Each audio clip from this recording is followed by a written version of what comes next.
ఎన్నికల వేళ జిల్లాలో ప్రధాన పార్టీల ఎంపీ కార్యాలయాలు కానరాకుండా పోయాయా? స్థానికంగా వైసీపీ, టీడీపీ ఎంపీ అభ్యర్థులు అందుబాటులో ఉండడం లేదా? ఎంపీ అభ్యర్థులను కలిసేందుకు వస్తున్న కేడర్ నిరుత్సాహంతో వెనుదిరుగుతున్నారా? ఒకరేమో చీపురుపల్లి, మరొకరేమో రణస్థలంలో నివాసం ఉండడంతో కేడర్ పెదవిరుస్తోందా?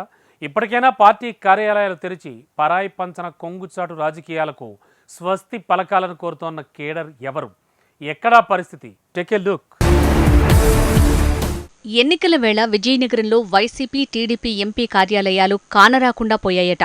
స్థానికంగా వైసీపీ, టీడీపీ ఎంపీ అభ్యర్థులు క్యాడర్కు అందుబాటులో ఉండటం లేదట.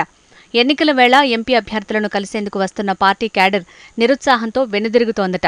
ఒకరేమో చీపురుపల్లి, మరొకరేమో రణస్థలంలో నివాసం ఉంటుండటంతో ఎవరిని కలవాలో తెలియక క్యాడర్ పెదవి విరుస్తోందట. ఇప్పటికైనా పార్టీ కార్యాలయాలు తెరవండి మహాప్రభో అంటూ కోరుకుంటున్నారట. సార్వత్రిక ఎన్నికల వేళ పార్టీ కార్యాలయాల వద్ద అభిమానులు, కార్యకర్తలు సందడితో కళకళలాడాల్సిన సమయంలో విజయనగరం జిల్లా క్యాడర్లో నైరాస్యం నెలకొందట. ప్రధాన పార్టీలకు చెందిన ఎంపీ అభ్యర్థులు పార్టీ కార్యాలయాలు తెరవకుండా కార్యకర్తలకు అందుబాటులో ఉండకపోవటం ఇప్పుడు చర్చనీయాంశంగా మారింది. అభ్యర్థులను కలవడానికి వస్తున్న క్యాడర్కు వారు అందుబాటులో ఉండకపోవడంతో నిరుత్సాహానికి గురవుతున్నారట. ఎన్నికల దగ్గర పడుతున్న వేళ గెలుపు కోసం అభ్యర్థులు పార్టీ క్యాడర్తో కలిసి ముందుకు సాగాలంటే పార్టీ కార్యాలయం అంటూ ఓటు ఉండాలి. ఆయా పార్టీ అభ్యర్థులు, నాయకులు, అభిమానులతో చర్చలు, సమావేశాలు లాంటి పలు కార్యక్రమాలు పార్టీ కార్యాలయం నుంచే జరగాలి. కానీ విజయనగరం పార్లమెంట్లో వైసీపీ, టీడీపీ అభ్యర్థులు అందుకు భిన్నంగా వ్యవహరిస్తున్నారట. విజయనగరం ప్రధాన కేంద్రంలో ఎంపీ పార్టీ కార్యాలయాలు తెరవకుండానే పరాయి పంచన కొంగుచాటు రాజకీయాలు నడుపుతున్నారట. పార్టీ కార్యాలయం చిరునామాతో విజయనగరం ప్రధాన కేంద్రంలో ఎంపీ పార్టీ కార్యాలయాలు తెరవకుండానే పరాయి పంచన కొంగుచాటు రాజకీయాలు నడుపుతున్నారట. పార్టీ కార్యాలయం చిరునామాతో కొనసాగాల్సిన రాజకీయ కార్యకలాపాలు ఇరు పార్టీ ఎంపీ అభ్యర్థులు కొనసాగించకపోవడంపై క్యాడర్ గుస్సావుతోందట. అంతేకాదు సదరు ఎంపీ అభ్యర్థులు సొంత ఇళ్ల వద్ద నుంచి పరోక్షంగా పార్టీ కార్యకలాపాలు చేస్తుండటంతో పార్టీ నేతల్లో జోష్ కరువైందట. విజయనగరం ఎంపీ బెల్లాన చంద్రశేఖరరావు వైసీపీ ఎంపీగా రెండోసారి బరిలో నిలవగా ఎన్డీఏ కూటమి తరపు ఎంపీ అభ్యర్థిగా మొదటిసారి కలిశెట్టి అప్పలనాయుడిని అధిష్టానం పరిచయం చేసి బరిలో దించింది. అయితే చీపురుపల్లికి చెందిన బెల్లాన చంద్రశేఖరరావు 2019 ఎన్నికల్లో వైసీపీ తరపున విజయనగరం ఎంపీగా గెలుపొందారు.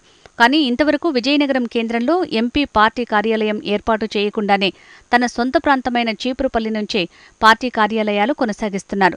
దీంతో పార్టీ నేతలు కొంత అసహనానికి లోనవుతున్నారట.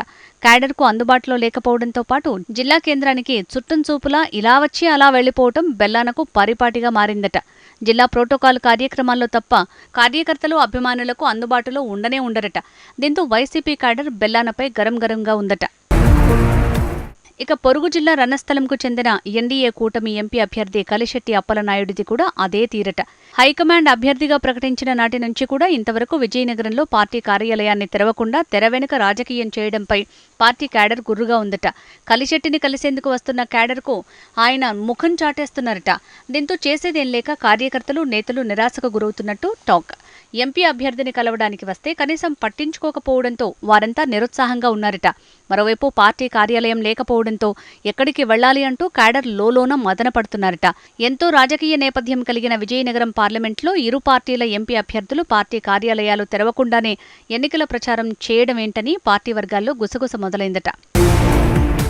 ఏపీలో అధికారమే లక్ష్యంగా వైసీపీ, టీడీపీ అడుగులు వేస్తున్న వేళ విజయనగరం జిల్లాలో ఆ రెండు పార్టీలకు కనీసం పార్టీ కార్యాలయాలు కూడా లేకుండా పోయాయి. ఇప్పటికైనా ఇరు పార్టీల నేతలు విజయనగరంలో ఎంపీ కార్యాలయాలు తెరిపించి క్యాడర్లో జోష్ నింపాలని కోరుతున్నారు. మరి ఆ దిశగా అభ్యర్థులే యాక్షన్ తీసుకుంటారో లేక పార్టీ అధిష్టానాలు రెస్పాండ్ అవుతాయో చూడాలి.